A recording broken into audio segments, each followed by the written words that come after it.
Support of this Go Bold video is provided by Hanwha Defense Canada.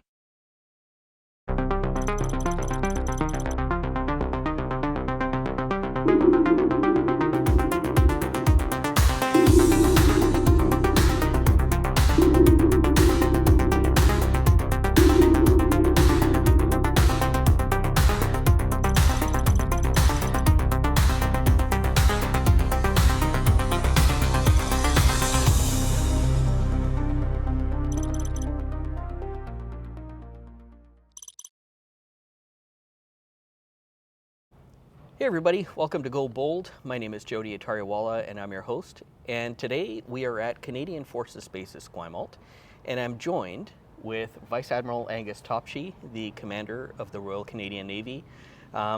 I've known Admiral Topshee for many years. We've sailed together in the past, and I've always known you, Admiral, to be very candid and forthright, and so I've always enjoyed chatting with you, and I greatly appreciate you taking the time for me again today. No, I'm just delighted to be out here on the coast. This is one of my favorite backdrops.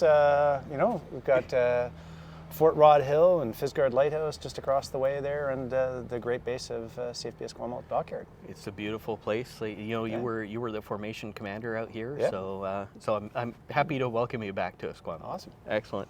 So today we're going to talk about the future of the Royal Canadian Navy, and specifically capabilities and innovation.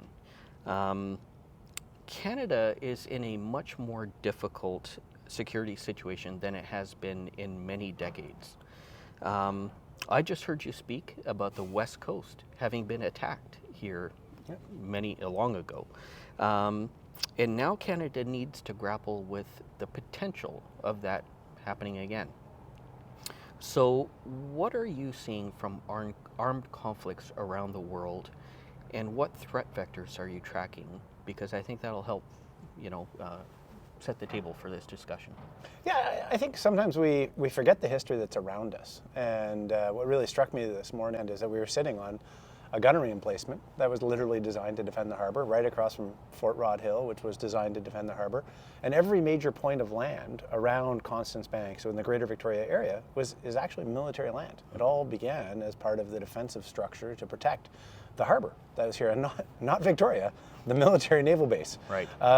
We could say, okay, well, that's fine, we never really came under attack. But actually, the reality is that as the First World War began, there was a German raiding squadron in the Pacific that was of real concern for what it could do to shipping here.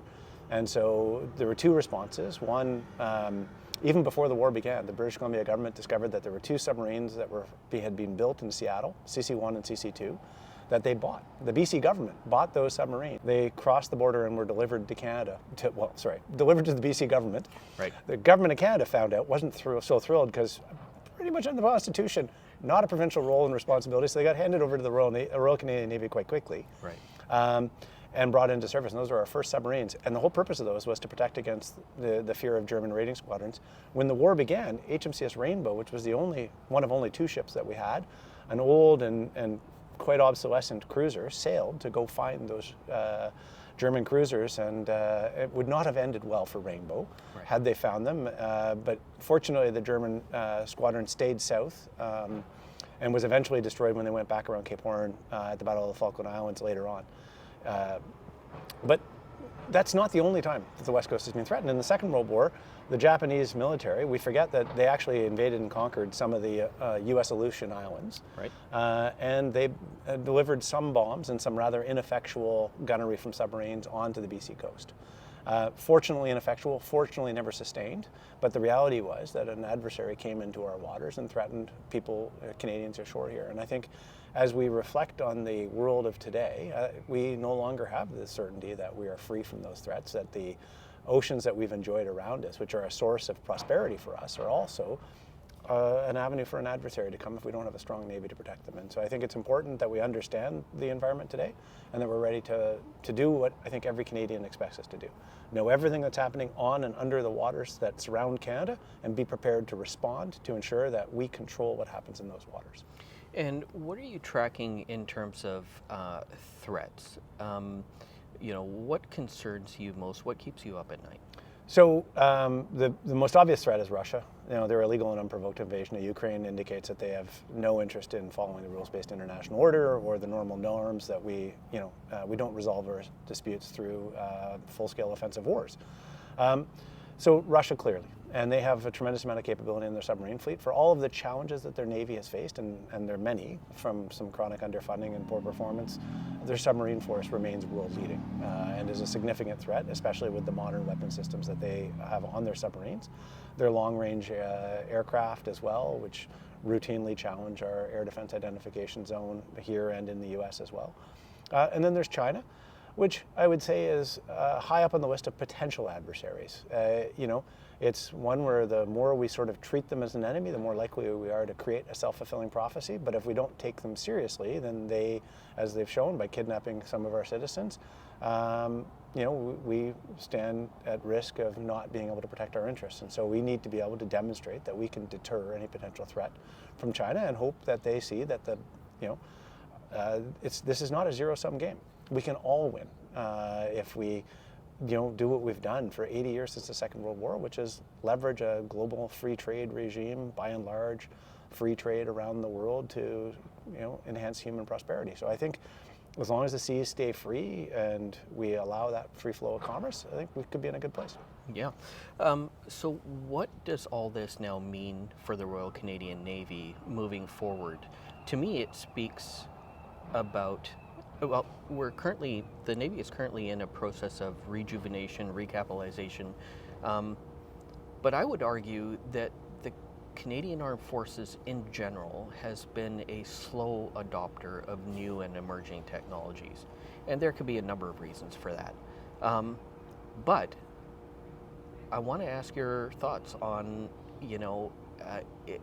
about innovation and about trialing new ideas. How is there a path for the Navy to do that? And really, also, I guess, how much money do you have that's allotted to you? Like, do you have discretionary funding that allows you to do things like that? Yeah, so the Navy's operating budget for this year will cross over $1 billion for the first time. Now that includes everything that goes into running the Navy, not the acquisition of large equipment that's done through ADM Material, infrastructure through ADM Infrastructure and Environment and things like that. But our operating budget's about $1 billion, and that does allow us to devote some of those resources that would be in the fleet operating funds to experimenting in different ways. Innovation and initiative are essential. We've seen in Ukraine that you can do tremendous things when you unleash the creativity of the fantastic sailors we have within the Navy, and so that's the challenge for us. I would say money isn't the biggest problem. I mean, if money guaranteed success, the Toronto Maple Leafs would have a Stanley Cup, right? But it's not, So so it's not just money. It's the whole ecosystem that goes around that. What's the culture you create that creates that? And what I remind sailors all of the time is that it's their lives that are on the line if we find ourselves in a war, and it is on them, therefore, to make sure that what we are using is the best that we can, and that we're always pushing the limits of what we can do to innovate, to improve.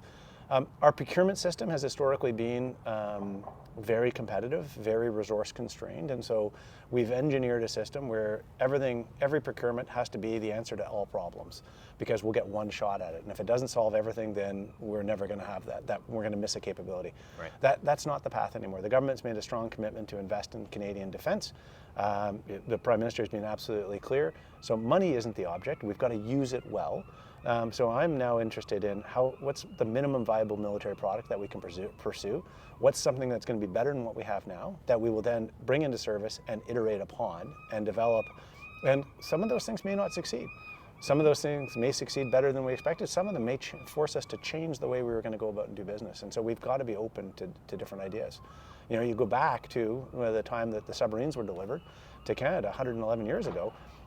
We had no idea how much of a game-changing weapon a submarine was going to be. We thought battleships were the be-all and end-all of warfare, and now there are no more battleships in the world. Right. There are a lot of submarines. Yes. And aircraft carriers, something that we hadn't even thought about at that time. So how do we make sure that we're always on the cutting edge of that, and that we're open to the possibility that what we've historically done may no longer be effective, or in some cases actually can be quite effective, because there's always going to be a need for a surface combatant of some site. What's the right answer for that? And so we know that that's that's a part of the solution, but just a part of it. Yeah.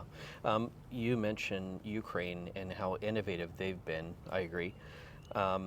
I had the privilege to be out during exercise Trident Fury just recently, and I was very pleased to be able to witness the Mako unmanned surface vessel trial that happened during the exercise. I thought it was exciting to see. It was really interesting. To me, it speaks to a burgeoning weapon system capability that the Royal Canadian Navy is exploring. I'd love for you to tell me about that and where the future is, having now explored that already. Yeah, and I think that's sometimes imitation is the most sincere form of flattery. So we saw what Ukraine was able to do with some of their uncrewed surface vessels, driving them remotely into Russian ships and the havoc that wreaked. And we've long held these hammerhead targets that are fantastic targets. They're remotely controlled vessels that we launch and that simulate perfectly the types of threats that we face today. And a couple of months ago, I challenged the fleet commander out here to see if he could weaponize that, turn it into something that we could drive into a ship. And they were very successful in doing that. In fact, exceeded my expectations because we use a radio link to control them normally. They very quickly pioneered a satellite downlink that was able to do it, got some first-person view systems added to it so that it could be vectored in on things, put up some other UAS around to be able to watch what was happening. And as you saw, a very successful trial of driving Mako into a hammerhead target. So we took a hammerhead, modified it, made it better, and drove it into into another one, proving that within a matter of months we could create a weapon system that we had not previously had. That in theory allows us to range anywhere around the world with those, because all we need to do is get that system into position, and then we can control it from quite a long ways away. Yeah, it was very impressive to see. And so where do you see the future? Like, is this something that you do want to operationalize? Where are we in the process of this? Absolutely. So the challenge is we've proven the concept. Now, how do we scale it? How do we make it, bring it into the system, start to develop tactics? How do we make sure that we can actually sustain that? We've been buying hammerheads as targets to use for us to shoot at, not as weapons to be fired at others. Right. So do we need to start buying them for that purpose? Is that the best platform for that, or is it an option for that? And should we design something that's more purpose-built to that end? Maybe carries a bigger payload, has more range. We're still working through all of that. Mm-hmm. And the other interesting thing is that we realized that because our helicopter has proven to be less reliable than we would like, we've got to start imagining a future where we can't count on the helicopter operating when we need it to, because it's been very disappointing so far, despite the best efforts of 12 Wing and Shearwater and 443 Squadron here on the coast. The aviators are doing great work to try and keep it going. It's unfortunately not a great helicopter. And so we've sort of said, can we also launch sonobuoys from Hammerhead or from other remotely controlled vessels like a Barracuda, which is basically a remotely controlled rigid hull inflatable boat? Mm-hmm. Can we launch a decoy, something that would take a torpedo away from a ship? And so we've proven that we can do both of those things. Now it's sort of like, okay, what else could we do with that? How many sonobuoys could we drop? Could we drop a sonobuoy from an uncrewed air system? Can we, for transferring goods between ships? There are other UAS that we've started to buy some that will carry a pallet worth of equipment from ship to ship. Well, that seems like a whole lot more efficient than using a large ASW helicopter to transfer goods between ships, especially when we're not always sure the helicopter will fly. Right. So that's where we're sort of like, hey, let's do everything we can. Now, I still believe we need a crewed helicopter on our ships, but we just need one that works. Yeah, absolutely. And so all of this effort, is this encompassed within the Navy's Advanced Capabilities Unit? That's exactly it. So we decided that we would want to put all of this, and so to create this sort of ecosystem, this hub of innovation and stuff like that. So, and they've shown fantastic stuff before, so they're going to start pioneering the use of all of these capabilities, including some more formal ones that we've brought in. So RCN Star, we've just announced the contract for that. And so that will be delivering a sustained intelligence, surveillance, reconnaissance capability. So using aircraft that can stay up in the air for several hours at a time and provide a picture. Again, filling it was designed to fill the gaps for the time when the helicopter's not available for crew rest. But now it's like, okay, well, We did. Right. Okay, maybe we need it more than we thought. Sure. So we'll see. Yeah, very interesting. And so, that also speaks now about greater use and utility of unmanned platforms. I think it's fair to say that other than some of the targets, the Navy has not really implemented use of unmanned surface vessels to a great degree. There was the Barracuda that I know is towed targets as well. Where do you see the Navy going in that context in terms of actually having unmanned platforms as, in essence, mini combatants, or maybe not so many? So mini combatants is certainly a part of it. It's always going to be a challenge because how do we make sure that there's still a human in the decision-making loop when it comes to the use of deadly force? Right. I think the use case that we see very clearly is it comes to uncrewed vessels, ideally autonomous, so not even directly operated by us, but given instructions to follow using a towed sonar. So there's some interesting work that's being done by Rossboro Boats on the East Coast, along with Kraken Robotics, to see if they can develop an uncrewed system that can tow a side scan sonar behind and continuously do route survey, or look for any threats to subsea infrastructure and cables and other things like that. There's cellular robotics in Vancouver, which is really interesting because they've got some great autonomous undersea vessels that can go long distances. How do we bring that together with a bunch of other stuff? Offshore Systems International is looking at computer-assisted collision avoidance decision aid. So that's an initial step towards it. Says, hey, you should do this to avoid a collision, but that's a step short of autonomous, but maybe we can get there. And so I think we want to see if we can bring all of that together in some way, because our Defence Research and Development Canada labs, the Valcartier lab has done some amazing things with autonomous vehicles. DRDC Atlantic has tremendous value in the acoustics and acoustic processing world. So I think there's a real scope for us to solve some of this maritime domain awareness problem. Monitoring Canada's 7 million square kilometers of ocean space, our, the longest coastline in the world. The solution to that, for that persistent surveillance, is a lot of uncrewed and autonomous systems. Yeah, and so I assume that this will also be encompassed within the Advanced Naval Capabilities Unit, but do you now see, with an objective of kind of testing, implementing some of these types of capabilities, that unit is, I would imagine, going to have to grow?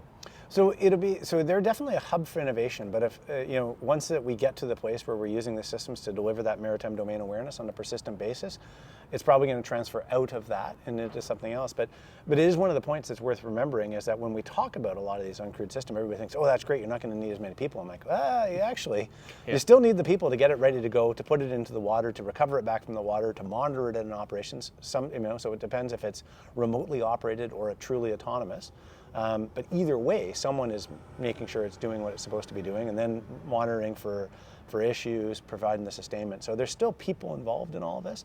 I suspect that by the time we build the architecture out, that we will probably need some other form of unit that really does all of that. But that's first we need to pioneer the technology and then figure out how to best create the sustainment infrastructure around it.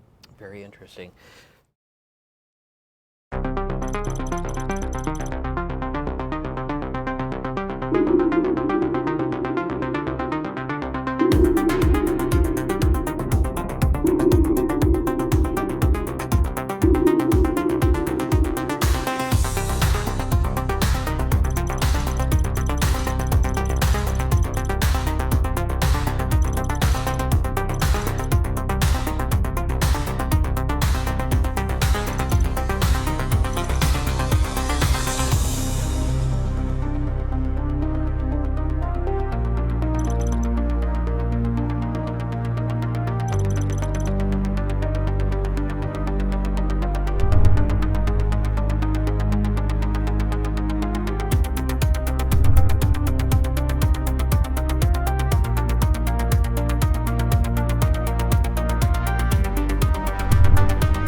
So the Navy just recently announced the beginning of paying off the MCDVs, or the Kingston class of vessels.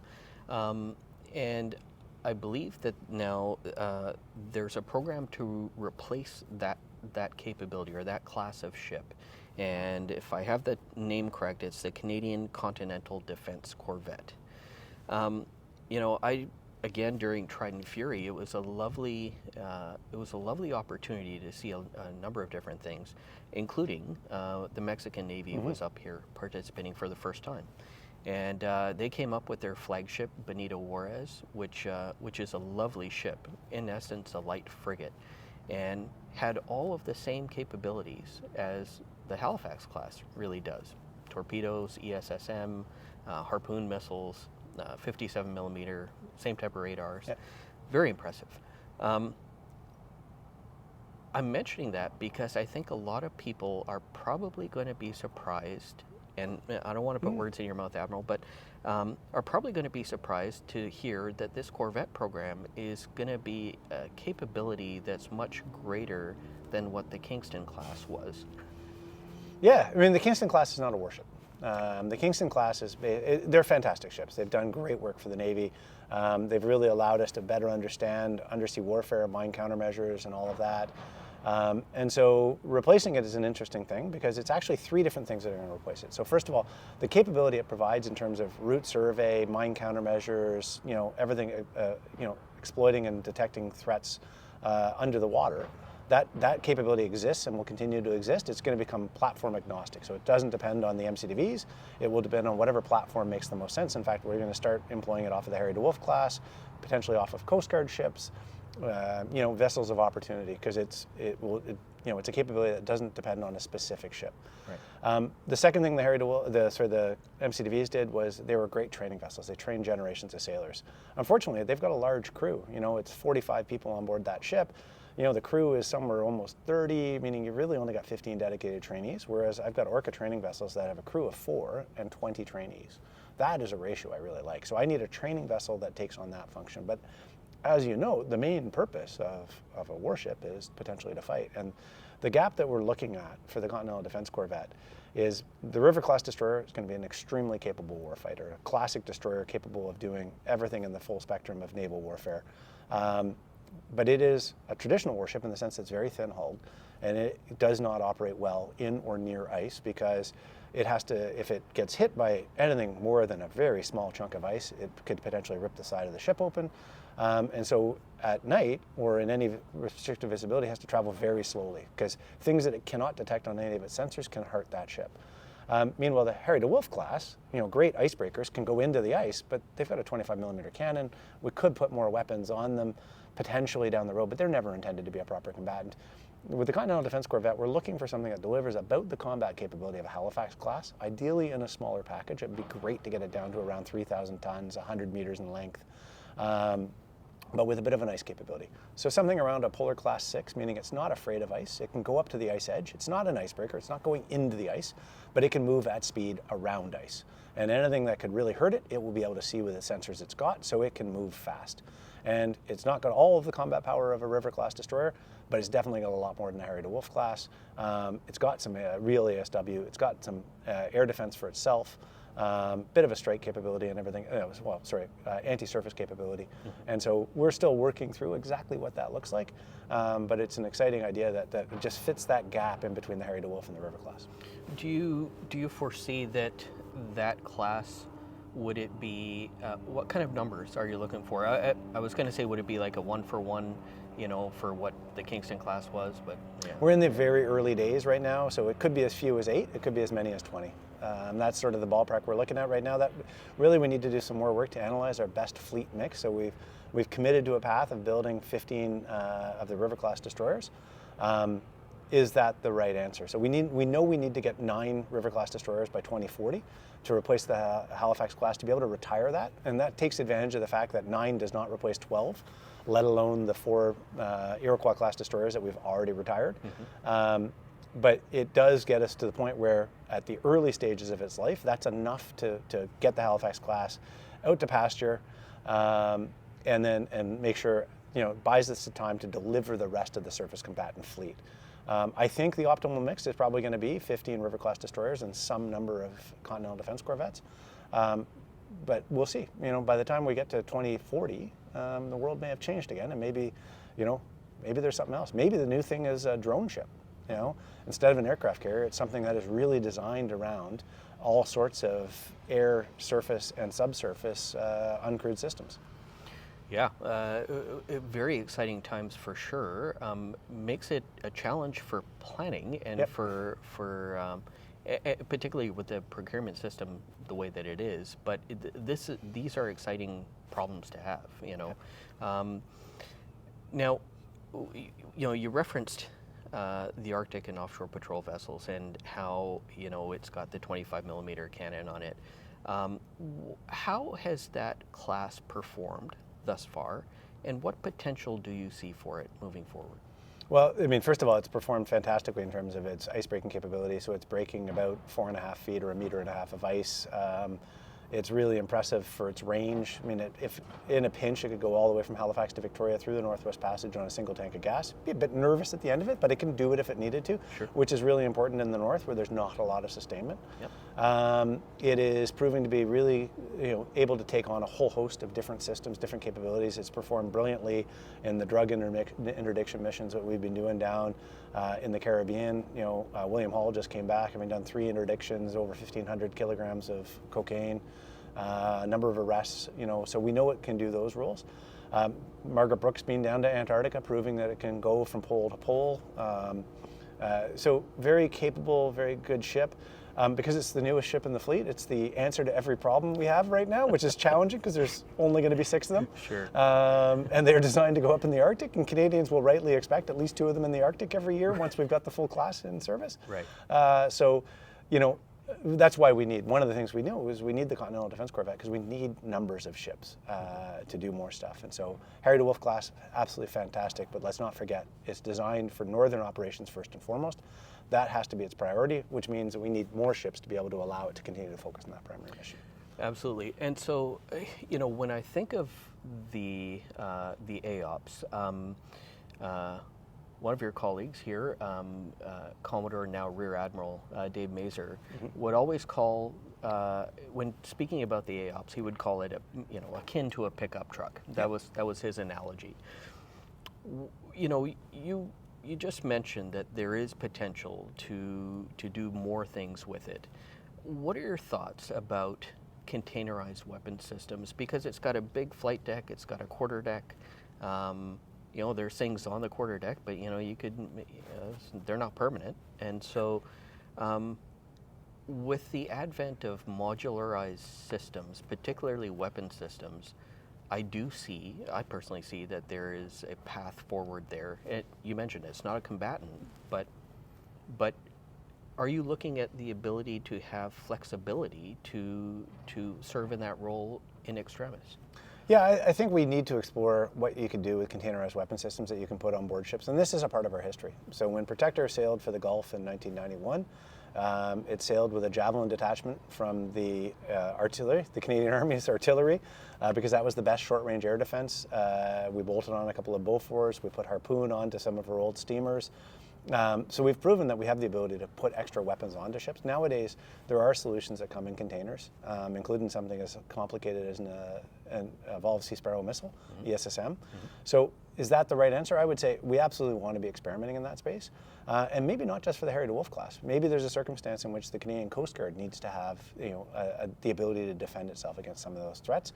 It's a whole lot easier to be able to embark that capability with Navy sailors to operate it than it is to train the Coast Guard to operate weapon systems and to put them onto every ship. And so I think what we want to do is make sure we have the flexibility to put the appropriate weapon system, sensor package, whatever capability is required onto any ship. And so, yeah, absolutely, containerized weapon systems are a part of that solution. Yeah, really interesting. I think the U.S. Navy has also experimented with standard missiles too in containers. So yeah, there's a lot of potential there.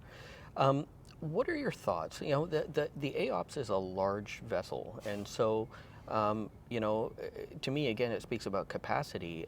What are your thoughts about implementing a capability like a CERT has capability? Because You know, you referenced earlier, there's a lot of submarines in the water now, and we have to be able to surveil them. How about that as a capability for AOPS? Yeah, and so under the RNR Strong and Free, there's a project called COBRA, Containerized Offboard Reelable Array, and that's a tactical array. That's designed to find a submarine in the immediate area. That's probably not a space I really want a Harry DeWolf class, because if it's close enough to detect a submarine on that array, that submarine's probably close enough to sink it. Right. And the advantage of the SIRTAS array is now we're talking about operational level arrays that are designed to detect submarines at great distances. That starts to make a lot of sense to me, especially since the Harry DeWolf class has a hangar and could carry an ASW helicopter. And that starts to give it a response capability, or could queue in our CP-140 Auroras, or soon to be P-8s. You know, that sounds like a capability that could really add to things. And so I'm really keen to experiment with that. Now, I'm not sure that the US is maintaining the SIRTAS expeditionary program because of some other funding decisions that they're making. But if they do, we're interested in exploring the possibility of embarking it onto Harry DeWolf class, because again, it teaches us how do we make sure that we can put whatever weapon system or capability makes sense onto any ship. And if we can do it with a Harry DeWolf class, then in time of war, maybe we take an offshore support vessel out of St. John's, Newfoundland in wartime, commission it into service like the British just did with HMS Stirling Castle, and start to use that to do these bigger picture strategic capabilities. And if they really are at operational distance from an adversary, those self-defense systems, that the fact it's not a combatant isn't as important, because it's not going to the forward edge of battle. It's not going into the direct threat. And so I think there's definitely that. So for us, Harry DeWolf class, absolutely experimenting around all of the different capabilities it can bring. And Max Bernays will be deploying to the Indo-Pacific later this year to really test out some of that approach. Oh, very interesting. I have to ask this while I've got you here, and that is talking about the future river class destroyers and capacity. There's a modular bay that's going to be in in the river class. Talk to me about what that is meant to do, or what will that serve to do for the Navy? Because I'm trying to get an appreciation for that. Yeah, well, we've always found that the most flexible space on board the Halifax class or on board the old Iroquois class was the hangar and flight deck. Right. Because they are large spaces designed to hold large things and operate them. So we built that into the design of the River class destroyer. It comes with the Type 26. It had this mission bay. So could that be a second ASW helicopter? Yes, it could. Could it be a whole host of different systems? Could it be a whole fleet of drones of some sort, you know, that launch into the air, into the surface, or a bunch of other things? And so it just provides this tremendous flexibility. It could be a special operations detachment with all of the boats that they would need to do an insertion or a counterterrorism mission and things like that. So we just find that there's some tremendous inherent flexibility from having a large space that's open and available. Fantastic. So we've talked about the AOPS. We've talked about the Continental Defense Corvette going up to the ice. We haven't really talked in earnest about the Arctic yet. Perhaps the best way to start that is to get an update on the Nanisivik refueling facility that's supposed to service the Navy. Yeah, and I think Nanisivik is a classic case of the challenges of single-purpose infrastructure in the North. So back in 2007, when the government of the day made the decision that we wanted to create a naval fueling facility in Nanisivik, there was a logic to that decision, because at the time a zinc mine had just closed. The mine site was still there. There was housing on that site. The jetty seemed to be in great shape. And so it was like, oh yeah, no, we could build a fuel farm here that's winterized with accommodations for 12 to 25 sailors to support year-round operations. The challenge is that when you build infrastructure in the North, you quickly realize just how difficult and expensive it is, and it became impossible within the budget that was allocated to build a year-round facility, so it became a summer-only facility. So the tank farm is there. It is designed to fuel ships through basically the same system that we use for replenishment at sea. So really not very flexible. It's great for a frigate that's equipped to do that. Right. Not so good for everything else. Then the next problem is the way it operates is, you know, at the beginning of the season, we would send a team up to verify that it's in good working order. That team would then say, yeah, it is. So we would send a fuel barge up there. That barge would eventually get there. It would ship the fuel into the fuel farm. Then the barge would go away. Then a ship could come alongside. Harry DeWolf class, not as important because they really don't need fuel up north. But for the Halifax class, should we be sending them up there? Really helpful. problem is they can only get into that harbor about 2/3 of the time, because about 1/3 of the time the harbor has actually got too much ice for a non-ice-breaking ship to get in there. We could fuel ships like the Halifax class for 6, maybe 8 weeks, but then we have to send the barge back up, defuel the fuel farm, take the barge away, and then clean up the place and winterize it again. And so that's a hell of a lot of effort for a single commodity, fuel, delivered inconsistently, because again, like I said, if ice conditions aren't perfect, we can't get there. Right. And to a ship we're probably not going to operate very often up there with the Halifax class. So, you have to ask yourself, does this make sense? And oh, by the way, since we made that decision, we've discovered that the jetty itself is failing. So it needs about $250 million worth of repairs. Oh, wow. The road to Arctic Bay, which is the local community, is prone to being washed out and needs substantial reinvestment in that.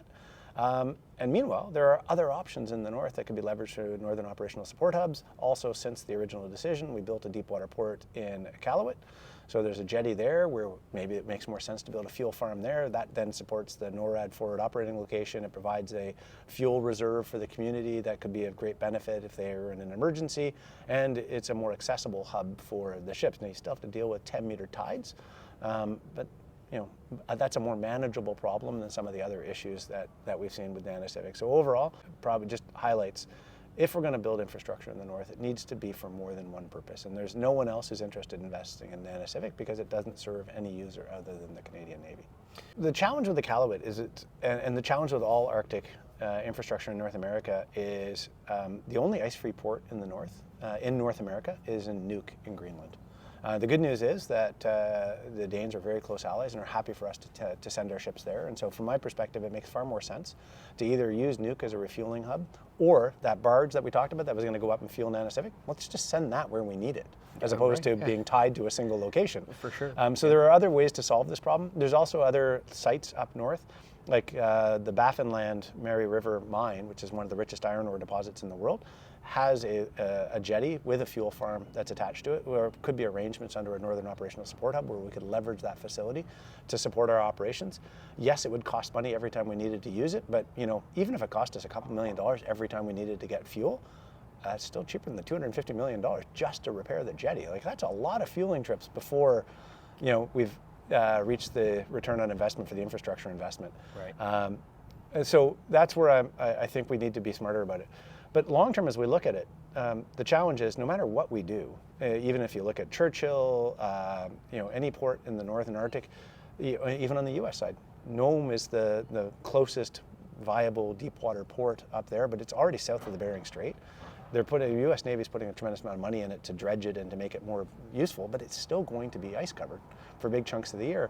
And so that leads us down a path where, yes, I think we want to improve the port infrastructure of the north, where it makes sense to the communities, to the peoples of the north, for development, to support the territorial governments. And so I think we need to be very smart and sensible about where we make these infrastructure investments. And they should be for more than one purpose.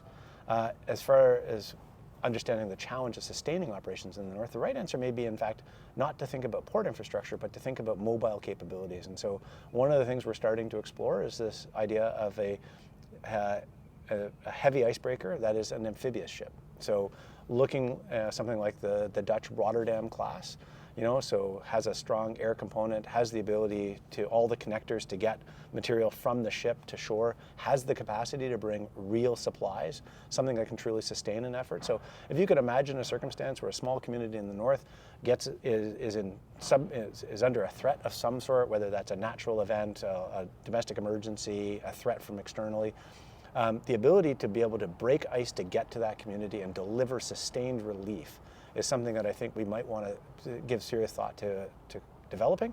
And so there are some options out there that would be basically an amphibious ship that's about a Polar Class 2 that puts it into the heavy icebreaking category, that could deliver year-round support, or be a base of operations for the Canadian Army, for other capabilities from the whole government perspective up in the north. And then when they're not needed up in the north, that's a tremendous capability that would help us if the Army ever needed to intervene in a part of the world. Now we have a secure support hub that can deliver effect ashore. Humanitarian assistance and disaster relief, a perfect facility for that. Could have a full hospital, Role 2 hospital on board, all of the support necessary to do that. So we think that there's, in an environment where the government's making a serious commitment to defense, it may make sense for us to invest in a capability like that. Would you foresee, or do you see like a roll-on, roll-off capability in such a type of vessel? The challenge with a roll-on, roll-off capability, maybe for loading it, but then you need proper port infrastructure to be able to get the stuff off of it. Sure. And so I think the challenge is that the ideal solution is a well deck, but traditionally well decks are at the stern of ships, and if you're serious about a heavy icebreaking capability, then the stern is actually necessary for the icebreaking, and a well deck is not consistent with that. Right. So could you put something, an access point in through the side of the ship? And so I think that's one of the things that we want to take a look at and see, so this is very conceptual at this point, but we're starting to wrap our heads around this, and for me it really comes down to, if it's not really realistic to build a port in the north that's going to be available and usable year-round, maybe the idea is actually to have, and the U.S. Navy has talked about sea bases. So not the sea base sort of ship that they've built, because I think that's too limited a capability, but something that can deliver a similar sort of effect. Do you, what type of weapons system do you foresee in such a vessel? Or just a self-defense capability. So not a robust capability other than the ability to defend itself. Right. And this is also not something that we'd be looking at sort of the Normandy beach land. So I don't think the day and age where we try and land soldiers ashore across an opposed beach is. Hopefully that's over. I wouldn't want to be the soldier trying to do that, or the sailor trying to get them there. Right. It just, in this day and age, does not sound like a high value proposition. No. But what we really have learned is that supporting operations where the direct threat is manageable, and the ground is not prepared, that absolutely is the type of capability that would probably make sense for us. And so that's what an amphibious ship could offer, and that's why we're exploring it.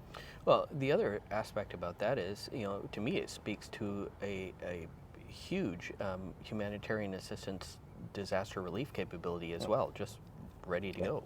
Yeah, but for us it all begins and ends with, our mission is Canada and Canadians, and so for us, if the rationale is not there for us to be able to deliver assistance to Canadians in need anywhere, anytime, and that's what drives us towards, as you start to think through that problem, you realize that, okay, well, if it's in February, it's a hell of a lot of ice we're going to have to break to get there. And so it's going to have to be pretty capable in that regard. And is that a viable design? And so that's part of the work we're doing right now.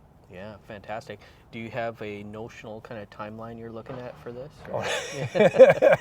Well, first, like I said, it's an idea right now. Right. It's an idea. There's a lot of work to do, really. So in what we originally called, it's not even a formal project yet, so it's the identification and options analysis phase would really say, is this viable? Is this the right solution? What are some of the ways we could solve this? Are there alternate methods to deliver this capability? Does it make sense? Or what would the implications be for the Army, for the Air Force, for SOF? There's a lot of work to be done to explore the concept, and then where does the capacity exist in the national shipbuilding strategy to build it? I think actually with the 3 shipyards that are now sort of core members of that, I think there is the capacity to build something like this. So we'll see. Really exciting. Exciting. Do you have are you in your own mind, do you have a name for this? No, not yet. No. Like I said, if some people will call it an aircraft carrier, because it is. It's going to, one of the big components is going to be helicopters, UAVs, aircraft that fly off of that thing to deliver aid. And it's been a while since we've had our last aircraft carrier was the Bonaventure, decommissioned in the early 1970s. So, yeah, it's been a while. It's been a while, but I think it is the right capability for us to explore at this point, and but different. And like I said, all of this is what's the right mix of capabilities for the Canadian Armed Forces. And so the government has said, we're going to go to 3.5% of spending on defense plus another 1.5% on defense-related infrastructure and security. That's a significant investment. And I think what we owe Canadians, and government in particular, is a vision of what is the type of Canadian Armed Forces you get for that level of investment, and how does it serve Canadians. And so we think that this is something that would serve Canadians well, that Canada could really benefit from. But there's a whole process to go through before we actually start to seriously design and build something like that.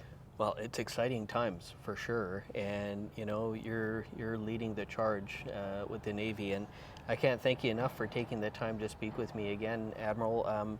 You've always been very approachable, and you've never shied away from any questions. So I hope people take heart at your leadership. I'm really glad you are where you are. Yeah, well, I appreciate your interest in the subject. You always ask some great questions that brings out some fascinating topics, and I appreciate everybody who's tuned in to watch the show. Thank you. Thanks, Admiral. My friends, is Vice-Admiral Angus Topshee, the Commander of the Royal Canadian Navy. I hope you enjoyed this episode, and I hope you'll join us again for another episode of Go Bold. Have a great day, everyone. Our thanks to Hanwha Defense Canada for their support of this exclusive Go Bold video.